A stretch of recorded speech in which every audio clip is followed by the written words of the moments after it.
Welcome to Greenable Woodbridge. I am your host, Carolyn Ehrlich. I have often said that Greenable Woodbridge is like a three-legged stool, with the legs being the government, our residents, and our businesses. And today we're focusing on two of our biggest businesses who also happen to be our greenest businesses. One guest is going to be Woodbridge Mall, and the other guest is Federal Business Centers. So with us today to start our show is Peter Vichelia, the president of Federal Business Centers. So welcome to my show. Oh, thank you, Carolyn. But why don't we start off by having you tell our viewers what Federal Business Centers is, how it got there, and its history, and what it is. Oh, sure. We're one of the owners of Raritan Center Business Park, which is in part of Edison and also a large part in Woodbridge. We're a family business, and this year we're celebrating our 75th anniversary. Company was started by my father in 1938. Wow. He's no longer with us. I'm second generation, and I work with a niece and a nephew who are the third generation. You met Frank and Nicole. Nicole's fantastic. Business started in 1938 in Newark, New Jersey, with a rented building and one truck. And now, 75 years later, our primary focus is owning, leasing, managing property, mostly office space and distribution space, right in Raritan Center. How many acres is it? The whole park is about 2,350 acres. Huge. There are multiple owners, of which we're one of them. Mm-hmm. Right. I know you have all different types of businesses located there. You want to talk about a few of them? Sure. There are about 350 companies in the park, approximately 15,000 coworkers work within. There are over 100 buildings. That's bigger than most cities. It's 2 miles. It's 2 miles square. So, like, the daytime population is actually bigger than Red Bank's population, which is roughly the same size. And it does function like a small city. In other words, we have banks, we have hotels, restaurants, a post office, package shipping centers, fitness centers, a public safety building. So, in a way, it really is a small business community, with a lot of amenities built in. Right, which kind of leads me into another thing that I'm fascinated about is that you have your multimodal transportation system there. Yeah, we do. We like to think of the transportation network as 3 R's: roads, rail, and river. We happen to be right on the Raritan River. And we're right at the junction of all of New Jersey's major highways, so the Turnpike, the Parkway, 1, 9, 287, 440, so all the roads are there. But we also have approximately 25 miles of rail within the park. And we have a pier that's under restoration right now that's about 2,000 feet long. And there is a lot of multimodal activity, trucks, rail, and barges. Right now, our operator on the pier is receiving large metal pilings, which they are fabricating. They arrive by truck and arrive by rail, and they're being fabricated, put on a barge, and they'll be used for the reconstruction of Casino Pier in Seaside Heights. Oh, isn't that wonderful? So that's taking place right here. Right, the metal fabrication of the steel piles that'll support the pier is actually taking place right in Raritan Center. So it's a great example of things arriving by truck and rail and then going out by barge. The very same fabricator is also preparing piles and steel trestle pieces for the Tappan Zee Bridge. So again, the pilings and the metal steel arrives by rail, arrives by truck. It's fabricated into longer lengths, and then loaded onto barge, and then it goes up to the Tappan Zee for assembly. That's very interesting. You could end up getting involved in the windmill business with all the wind cycles that are going in the water, because it's the same big that can go right down the river. Anything is, anything is possible where the assembly is large and then goes on to, it can go into the barge in very long lengths that wouldn't otherwise, be able to travel on a truck or on a rail car. Right, you can't be that. Right, and to bring the green back into it, that is, getting as much off the roads and off the trucks by using the rail and by using the river is so very important. And when you bring the three together, that's what makes the economy go. Yeah, there's great synergy between the three modes of transportation. I mean, I know you actually have somebody working with you that's all they do is work on the transportation. It's true. Right. It's really, because most of the distribution business is port centered, out of Port Newark, Port Elizabeth. So the roads and the rail, very, very important. Right. For all the distribution. And with the distribution business, what I'm finding so fascinating too is that because so far away, the Panama Canal is being enlarged, and that is bringing business to us. And we in Perth Amboy are the last towns in the port fields. And because of that, the warehouse business in Woodbridge is growing and growing, and we have people coming to us. And I think that's impacting your world, right? It really is. As things move closer and closer, the activity level just becomes more and more robust. I mean, it's really, really exciting to see the demand grow, and it's all coming out of the port. And the Panama Canal is really creating a lot of momentum. It is. And I think you see some growth coming? We do. I mean, there's some exciting things coming. You'll forgive me because I can't mention any names, but I think there's really a strong likelihood we're going to see a very large, well-known manufacturer come to Woodbridge in Raritan Center, and it'll mean, I think it's an exciting return. And it could mean as many as 500 new jobs for the area. Right. The mayor has been so excited about this, and I know you keep him posted as we keep getting closer and closer. And the secret is it's hard to keep because we all just want to burst out and tell everybody what it is. But that day is getting closer when we can announce. And the thought of bringing 500 manufacturing jobs, when you talk about sustainability, you could talk all you want about saving energy and whatnot, but having jobs and creating jobs and keeping the economy moving, that's what is sustainability. Yes. And you are playing such a big role in that. I mean, right now, how many people did you say were employed? There are, the workforce population is about 15,000 daily, and probably with all the in and out, it probably swells to about 25,000 people during the workday. And then bringing in new jobs too all the time. Oh, huge, and it's great. And I think you have a big expansion coming up. I know they're working with the redevelopment agency. Well, FedEx Ground, which is the package delivery arm of all of us are familiar with FedEx Express, which is like the overnight letter service, but FedEx Ground is more the package arm, a small package arm of FedEx, much like UPS is FedEx Ground. They've expanded now to about 700,000 square feet of space. It is the single largest and busiest package handling facility for FedEx in the entire United States. That's incredible. So also, though, FedEx and other buildings in your park have done some things with renewable energy. You want to tell us about that? Well, I think that we're seeing more and more solar on the roofs. Some of it done by our clients, like FedEx and like Wakefern Foods, which is the cooperative for ShopRite food stores. They have a large, approximately 400,000 square foot perishable food warehouse, and they're doing a full solar project on their roof. That's incredible. Because they're a heavy energy user. We've done some on a smaller scale. We have a division of Cisco called Buckhead Beef, which is all prime meats.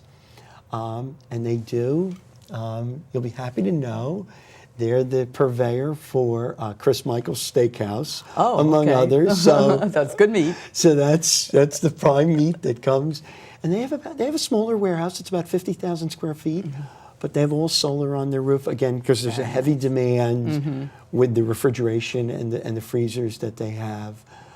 We actually did it on our own office, Great. so some solar. But I think the biggest thing that we've been working on over the last couple of years is retrofitting interior lighting systems. And we've converted about 60% of our warehouse space, and we'll probably be closer to 75% by year end, to high efficiency fluorescents. That is great. And they're all now, not only is it a high efficiency fixture, but they're all now operate with motion sensors. So the savings are just fantastic. So if you walk into the warehouse, it can be completely dark. If you walk down an aisle, the lights turn on. You walk away, they turn off. It's terrific. Great. So we've done that in Town Hall too, and I think a lot of our residents are doing it. It's huge. It's It really is great. huge. We only have a few minutes left. It's Oh, hard to okay. believe, Oh my and gosh, is that true? Yes. Okay, So good. I wanna I hog want all to the make time. sure that you have time to talk about the wonderful relationship that you have with one of our schools and the kind of things that you do with them, because that is so special. Well, thanks to you, you recruited me a couple of years ago to visit Ross Street School as principal for the day, and I had no idea what an experience it was going to be, but I met Principal Hahn and her wonderful team of teachers and Dr. Crow, and of course you and the mayor stopped in and visited. And from that one-day visit, from that, we now visit Ross Street annually with a big part of our workforce to do a career day for the students. And then at the end of the year, they do a field trip and they visit Raritan Center and we take them on a tour. So, for instance, last year they got to go to the fitness center and they went to the firehouse. And we have a company that makes the like ice cream machines, and they went there and they got a tour and they all got ice cream, but they spent the full day with us. And it's just, we have so fallen in love with the students at Ross Street. They are great, and they love you. They are the best. And Nicole was just there as the principal Right, last my niece week. Nicole was just there, so she's there. And you have a great story that you tell about, there's a laundry. Yes. Tell that story. Well, Marriott Hotels, they maintain a regional laundry in Raritan Center where all the towels and linens from the tri-state area come to Raritan Center to be cleaned and folded. And so when the Ross Street students visited, we took them for a tour of the laundry, and lo and behold, one of the students' dads worked there. He had no idea that his child would be visiting and vice versa. And it was really just a chance encounter. It was just a beautiful moment That is so for them to be together, right at the dad's workplace. That is great. So it's kind of a small world. So Really I mean, nice. when you talk about, sustainability and greenability, and it's about businesses like you giving back to the community and all of us being partners and helping each other. And I just can't tell you how much I appreciate everything you do for your employees, for the park, and for the students and the families of Ross Street School. You're great. Well, thank you, Carolyn. Thank you so Thank much. you. And thank you for being here with me Oh, God, today. great to be And here. everybody, thank you for watching Greenable Woodbridge, and we'll be back in a few moments. Traditional light bulbs actually generate 9 times more heat than light. Switch to energy-saving bulbs.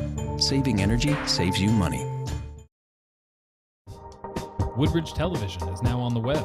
Visit the township website and follow the link to our page. First, you'll encounter our live stream, which mirrors our television broadcast. Another click of the mouse brings you to our video on demand page. Here, you can choose the latest programming from any of our categories and watch when you want to, or you can share it with anyone, anywhere. The Woodbridge Channels, sharing our community. When you throw away money on wasted electricity, you're throwing away everything you could have bought with it. Saving energy saves you money. Welcome back to our second half of Greenable Woodbridge and our discussion with leading green businesses in town. Our guest now is Amy Bellisano, the Senior General Manager of Woodbridge Center, and also a very good and dear friend. Most people, when they go shopping in the mall, it's just a great shopping experience, and they have no idea that they are also shopping in one of the most sustainable businesses that we have in town. Yesterday, we were at a meeting on the 8th floor of the Willen's building, which looks right over the mall. And we looked down, and all you could see was a sea of solar panels. Yep. Please tell everybody about what it does and how much you have there. We are really excited. In 2012, GGP installed solar panels at our 4 New Jersey properties, Bridgewater Commons, Woodbridge Center, Paramus Park, and Willowbrook Mall. And Woodbridge Center actually is one of the largest solar rooftop installations in the state of New Jersey.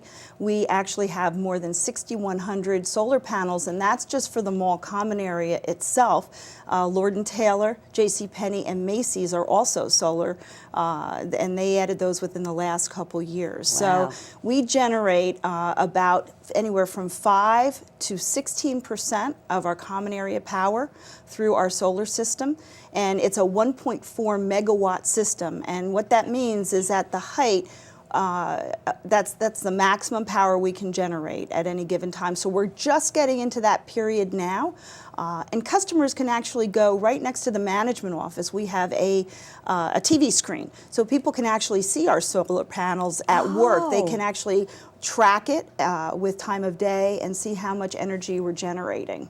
That is terrific. Yep. It is amazing when you look up on that roof and you see that sea of solar panels and realize that, you know, what we're doing, the sustainability efforts from GGP, our company focuses on doing the right thing.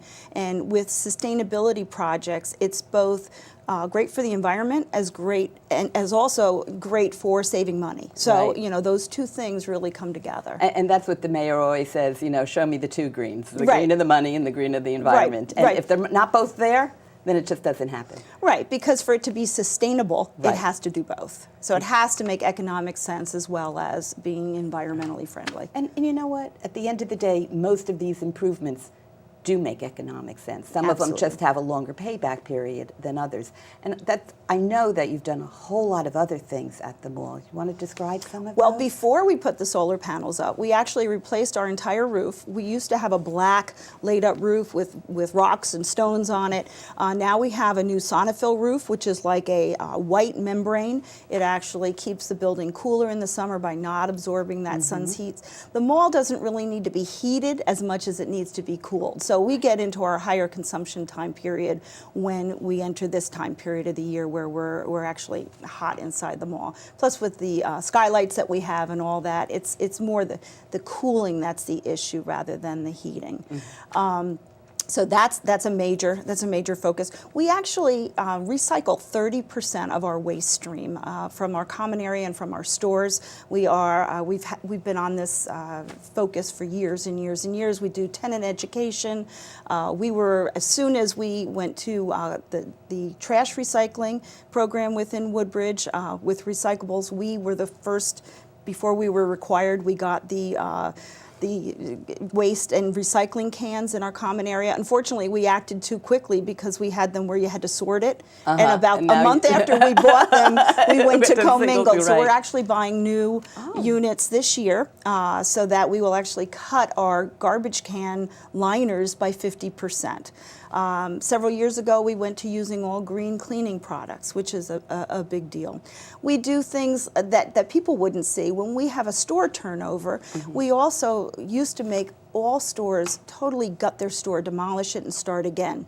We now look at, is that storefront reusable? Is the ceiling reusable? Are there elements in there that we can still have a fresh new look by reusing it and keep that out of the waste stream? That is great. We use recyclable and reusable barricades. We used to use sheetrock barricades, and so when a store goes out, we used to barricade that up with sheetrock, and then when a new store would come in, you'd have to throw that out. Now we use a system where we can move those units from storefront to storefront. It's really interesting. Yeah, so we look at really everything we do. We look at how can we do it in a way that gives the least footprint on the environment. That's great. One of the things that we're looking at here at Town Hall is a system that watches when the heat comes on and the air conditioning, the HVAC systems and everything. Do you have something like that at the mall? We actually have an energy management system. That's what it's called. Right, we have an energy management system, and we actually cycle off our air conditioning units even when it's very hot, so that we don't ever peak out and cause a strain on the system. And we monitor those so that we maintain a certain ambiance in the center, but also watch our utility consumption. We also make sure all the HVAC units are turned off at night. We monitor all common area lighting, so we go down to what we call night lighting. Also on our parking lot lights, there's 4 light bulbs, but at a certain time at night, we go down to 1 per light pole, so that we can really save quite a bit of money. Last year, we also invested more than $1 million in retrofitting all of our common area lights. We turned them from a regular incandescent light to all LED lighting, and we've actually reduced our utility consumption this year by 5%. That must be huge. Yes, it's huge. I don't want to ask you what the number is that you pay for utilities. When I went to Avenel Middle School's career day the other day, I asked them what they thought our largest expenditures were, and they nailed it. They said real estate taxes, which is true, and our utilities. And so if we can make a dent in our utilities by 5 to 10% a year, if 10 to 16% is solar, and then 5% kilowatt hour reduction, we're making headway on controlling and containing those costs. And then as we do our energy audits, we actually go to the mall at 11 o'clock at night. We have security there all night, and they actually do a report for us, what lights are on that shouldn't be on, and we try to be good stewards. So we need to keep it clean and keep it safe, but also not spend too much on lighting when we don't need to, and air conditioning. We don't need to air condition the mall except for the chocolate stores overnight. How long does it take to get the air conditioning back up? About an hour. Oh, that's about not an hour. bad. We actually even turn off the escalators, so the mall walkers will be walking in the mall, and we leave the center court ones on, but the end ones we keep off until mall opening. So when you're in the mall at 10 a.m. and the mall opens, it's like boom, boom, boom, boom, all the lights come back on, and then the air conditioning units have started up about an hour earlier than that, so we don't peak it. Because when you're dealing with utilities, you're dealing not just with your usage, but also you get penalized if you peak out at a certain time. And you end up paying that rate for the most of your time. For the year. Yes. It's People don't realize that they're paying for this one 15-minute segment of a day, which is the peak time. That's what you're paying for everything. If I went to the mall and, I said, it's a special occasion, I'm going to buy this $1,000 suit for my daughter's wedding, something I would never do. They would say, okay, well, from now on, everything you buy is going to be $1,000. That would never happen, but that's the way it is when you pay for electricity. It is. It's totally amazing. Most of the things that we do, though, are really common sense. If people just really sit back and look at, when we do an energy audit of our mall, we're literally looking at what's on, what's not on, what needs to be on, what doesn't need to be on. If you have a air conditioning unit that or something that's old, you might want to replace it with energy efficient. We're doing that with our HVAC units. So we're looking at what's the age of the units, even if they're functioning, should they be replaced for energy efficiency? That's great. And the things that you're talking about, we can take those ideas here in Town Hall and we can use them in our homes. Sure. I mean, it's very easy to be paying attention to, are you turning on the lights, off the light, and is your hot water heater an Energy Star? Does it pay to replace it? Yeah. All the things that you're doing, we can all do at home. So it's a good lesson. Absolutely. How about your anchor stores? Are they doing things Yep, too? they all have recycling programs, and as I said, J.C. Penney, Lord & Taylor, and Macy's all invested in solar, which is great. And one other thing is when we are generating solar energy, and if it's excess capacity, we do send it back to the grid. So that helps everybody, because when we have peak times and peak demand times during the summer, we're actually assisting the grid by not pulling off the grid, and at other times we're actually contributing back to the grid. That's fantastic. Yeah. One of the things with Greenable Woodbridge that we have worked on a lot together is our buy local program. Mm-hmm. And unlike other towns where they say, the buy local should only be the stores on Main Street, we've always embraced the mall as our fifth downtown. Right. And every time I say that, you come back to me with a comment about mom and pop stores in the mall. Can you explain that? Well, we have about 20% of our stores are locally owned, people that live down the street and come and purchase merchandise from distributors just like a downtown store would, or have franchises that are, so there might be a national name, but they're local people that own those stores. So Right. the more money you spend locally, the more money is kept in the community, whether it's with employees or going to Home Depot here to buy, batteries or whatever equipment, or going to Carpet Maven to buy carpeting for the stores. When a business in Woodbridge does well, and that they're going to buy locally, we use Signs by Tomorrow right down the street. So when people spend money and make businesses within their community healthy, that money just stays. Right. It stays here. So whether it's a national player or a local player, by making the businesses in our township healthy, it keeps them investing in their stores, it keeps them buying local, and it's really very cyclical. If I want to be able to come down to downtown Woodbridge and have great restaurants like we do, it's my obligation as a business person and for citizens to come and patron those stores, because if you want it there, you have to actually you've shop got to there put and your eat money there. where your mouth is. Absolutely. So it's important for me to shop at my Macy's at Woodbridge Center if I want my Macy's to be successful. Exactly. It doesn't behoove me to go to North Jersey and buy something there. It doesn't behoove me to order online if I want the environment in which I have a healthy mall, a healthy downtown. And I think that's what we're really working towards. And one of the things that we always say, another reason for buying local, is that it's our local businesses that are supporting us and the people in this town and all of the projects. And I have to say, aside from all the individual businesses within your mall, the mall itself and General Growth Properties, I'm sure you must have some kind of corporate philosophy, because you are constantly, there's nothing that goes on in this town that you're not a part of. You're on Right. the board of the chamber, the MAC-E committee, which is about advocating for education.